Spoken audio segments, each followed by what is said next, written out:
இன்னைக்கு வந்து நம்ம சின்ன வெங்காயமும் பூண்டும் போட்டு குழம்பு தான் வைக்க போகிறோம். அது எப்படி டேஸ்ட்டாக இருக்குன்னு பாருங்கள். நீங்களும் முடிஞ்சா ட்ரை பண்ணி பாருங்கள். இப்போ எப்படி செய்யலான்றதை பண்ணலாம் வாங்க. 3 ஸ்பூன் அளவுக்கு நல்லெண்ணெய் விட்டுக்கலாம். நல்லெண்ணெய் லைட்டாக இட்லி ஆகட்டும். இது கூட வந்து தாளிப்பு வடகம் எடுத்து வச்சுருக்கோம். அதை வந்து கொஞ்சமாக 1 ஸ்பூன் அளவுக்கு ஆட் பண்ணிக்கலாம். நீங்கள் பழைய இரும்பு கிடக்குறீங்க வேறு போயிட்டுருக்காங்க. இது கூட ஒரு கொத்து கருவேப்பிலை சேர்த்துக்கலாம். சின்ன வெங்காயம், பூண்டு, பெரிய வெங்காயம் 1 3மே வந்து எண்ணெயில் போட்டு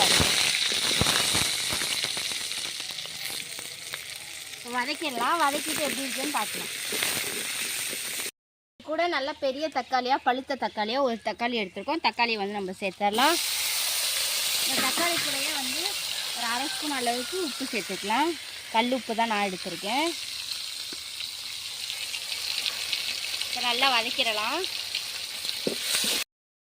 இப்போ தக்காளி வெங்காயம்லாம் நல்லா வதங்கிடுச்சு. இது கூட வந்து நம்ம 1/2 ஸ்பூன் அளவுக்கு மஞ்சத்தூள், அதுக்கப்புறம் 1.5 ஸ்பூன் மல்லித்தூள், குழம்பு மிளகாத்தூள் வந்து 1 ஸ்பூன், மீன் குழம்பு பவுட்ரு வந்து 1 ஸ்பூன், மிளகாத்தூள் வந்து 1/2 ஸ்பூன்.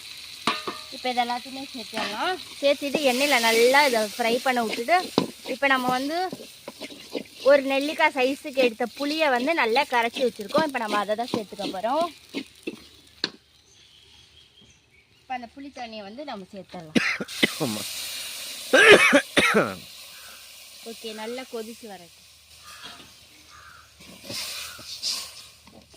ஃப்ரெண்ட்ஸ், நம்மளோட குழம்பு வந்து நல்லா கொதிச்சு இப்படி ஆயிடுச்சு.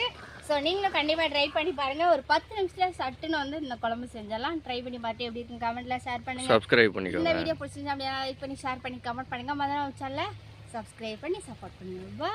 பாய் பாய் பாய் பாய் பாய்.